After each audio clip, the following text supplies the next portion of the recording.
Police commissioner sir सूरत शहर, अधिक police commissioner sir sector 2 सूरत शहर तथा नायब पुलिस कमिश्नर सर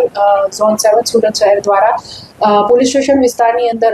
કોઈ પણ પ્રકારની ઘટના બને તો તે અંગે જરૂરી કાયદેસરની કાર્યવાહી કરવા માટે સૂચના આપેલ હતી। તે અંતર્ગત પાછલા દિવસોમાં 23 જૂનના રોજ ઈચ્છાપુર પોલીસ સ્ટેશનને એક મેડિકો લીગલ કેસ અંગે વર્દી મળેલ હતી, જે અંગે ઈચ્છાપુર પોલીસ દ્વારા તરત કાર્યવાહી કરવામાં આવેલ હતી। તેની વિગત જોઈએ તો ઈચ્છાપુર પોલીસ સ્ટેશન વિસ્તારમાં પાઠાની આસપાસ ઝૂંપડપટ્ટીમાં રહેનાર ઇસમ રાજરથ ઉર્ફે રાજુભાઈ જોગેશભાઈ યાદવ તેઓને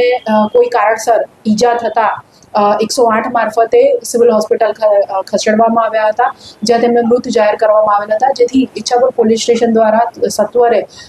એડી દાખલ કરીને આ કેસનું તપાસ કરવાનું ચાલુ કરવામાં આવ્યું હતું। જે દરમિયાન જે મરણ જનાર વ્યક્તિ છે તેના પરિવાર અને તેની આસપાસના વ્યક્તિઓ વગેરેને પૂછપરછ વગેરે જે પોલીસની કાર્યવાહી છે તે ચાલુ હતી। સાથે સાથે આ ગુનામાં પોલીસ દ્વારા આ જે મરણ જનાર છે તેઓનું ફોરેન્સિક પીએમ કરાવવામાં આવેલ હતું। આ સમગ્ર કેસ દરમિયાન પોલીસને તેના આ જે વ્યક્તિ છે તેના મૃત્યુ બાબતે થોડો ડાઉટ શંકા જતા યુક્તિ પ્રયુક્તિથી પૂછપરછ કરવામાં આવેલ હતી તેની આસપાસના ઇસમોની, તથા આસપાસનો જે વિસ્તાર છે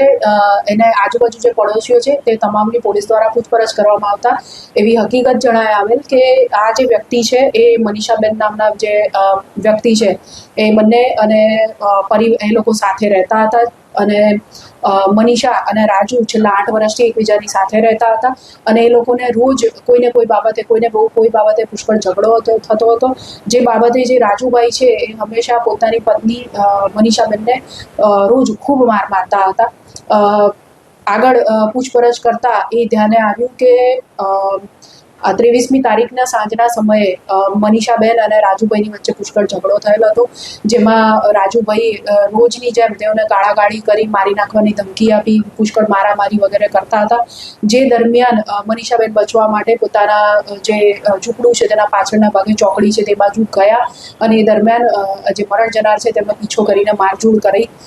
જે દરમિયાન જે બટાટા છોલવાનું જે ચપ્પુ આવે છે એ બેનના હાથમાં આવી ગયું અને તેમણે ત્યાં વાસણો જે પડેલા હતા એમાંથી લઈ અને જે મરણ જનાર છે તેઓને મારી દીધેલ હતું। જે દરમિયાન લોહી લોહાણ તે થઈ ગયા અને પછી ત્યારબાદ આજુબાજુના લોકો જે છે તેઓને બૂમ સંભળાતા અને એ લોકોએ 108ને કોલ કરીને બોલાવ્યો હતો। સદર ગુનાના કામે આજરોજ ગુનો રજીસ્ટર કરી એડીમાંથી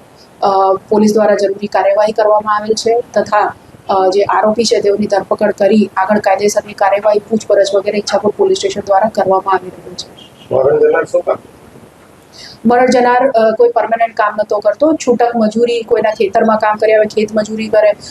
કોઈ આજુબાજુ કોઈ પણ પતરા સરખા કરવાનું કે કોઈ પણ પ્રકારનું કામ આપે તો તે કરતો હતો।